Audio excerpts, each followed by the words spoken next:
అంత్యక్రియలు చేసిన 18 నెలలకు తిరిగొచ్చింది ఓ మహిళ. ఆమె హత్యకు గురైందని, ఆమెను హత్య చేసిన నలుగురి అరెస్టు చేశారు పోలీసులు. నిందితులు 18 నెలలుగా జైల్లో శిక్ష అనుభవిస్తున్నారు కూడా.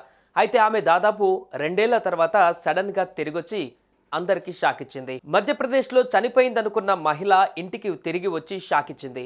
మందసౌర్ జిల్లాలో 2023లో హత్యకు గురైందని భావించిన ఓ మహిళ దాదాపు 2 ఏళ్ల తర్వాత మార్చి 11న క్షేమంగా ఇంటికి తిరిగి వచ్చింది. కాగా ఆ మహిళ హత్య కేసులో అరెస్టైన నలుగురు నిందితులు ఇంకా జైల్లోనే ఉన్నారు. 2023 సెప్టెంబర్లో మందసౌర్లోని గాంధీ సాగర్ ప్రాంతానికి చెందిన లలితాబాయ్ అనే మహిళ కనిపించకుండా పోయింది. ఆ తర్వాత మధ్యప్రదేశ్లోని జబువాల్లోని ధాండ్లా పట్టణాలలో ఆమె హత్య జరిగిందని కేసు నమోదైంది. తల ఛిద్రమైన మహిళ డెడ్ బాడీని లలితాబాయ్ బంధువులకు అధికారులు చూపించారు. తాము మిస్సింగ్ కేసు నమోదు చేసిన తర్వాత తల ఛిద్రమైన మహిళ మృతదేహం లభ్యమైనట్లు తండ్లా పోలీసులు మాకు సమాచారం ఇచ్చారు. అక్కడికి వెళ్లి పచ్చబొట్టు, కాలుకు ఉన్న నల్లని తీగ ఆధారంగా అది తమ కుమార్తె మృతదేహంగా గుర్తించారు.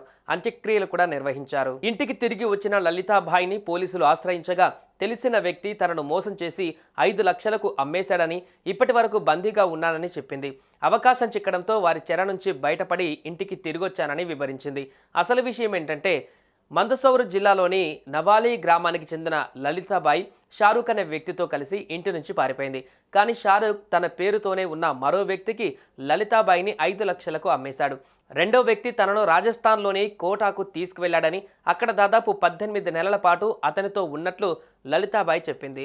ఆమె దగ్గర ఫోన్ కూడా లేదని, అందుకే కుటుంబ సభ్యులను సంప్రదించలేకపోయానని తెలిపింది.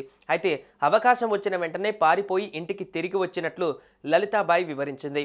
మహిళ తిరిగి వచ్చిన తర్వాత ఆమె తండ్రి ఆమెను గాంధీ సాగర్ పోలీస్ స్టేషన్కు తీసుకువెళ్లి ఆమె బతికే ఉందని అధికారులకు సమాచారం అందించాడు. దీంతో గాంధీ సాగర్ పోలీసులు తండ్లాలోని పోలీసులకు సమాచారం అందించారు. లలితాబాయి హత్య కేసులో జైలులో ఉన్న నలుగురిపైన తండ్లా పోలీసులు తగిన చర్యలు తీసుకోవాలని మందసౌర్ పోలీస్ సూపరింటెండెంట్ అభిషేక్ ఆనంద్ తెలిపారు. ఈ విషయంపై స్థానిక కోర్టు సమాచారం కోరిందని, గాంధీ సాగర్ పోలీస్ స్టేషన్కు వచ్చిన మహిళ హత్యకు గురైన మహిళేనా అని నిర్ధారించడానికి సమగ్ర విచారణ జరుపుతామని జబువా ఎస్పీ పద్మ విలోచన్ శుక్లా తెలిపారు. అంతేకాకుండా బాధితురాలికి వైద్య పరీక్షలు, DNA టెస్టు నిర్వహిస్తామన్నారు. సాక్షుల వాంగ్మూలాలను మరోసారి తీసుకుంటామని తెలిపారు. అయితే లలితాబాయిని హత్య చేశారనే ఆరోపణలతో నలుగురు వ్యక్తులను పోలీసులు అరెస్టు చేసి జైలుకు పంపించారు. తాజా పరిణామంతో చేయని హత్యకు వారిని జైల్లో పంపారని పోలీసులపైన విమర్శలు వ్యక్తమవుతున్నాయి.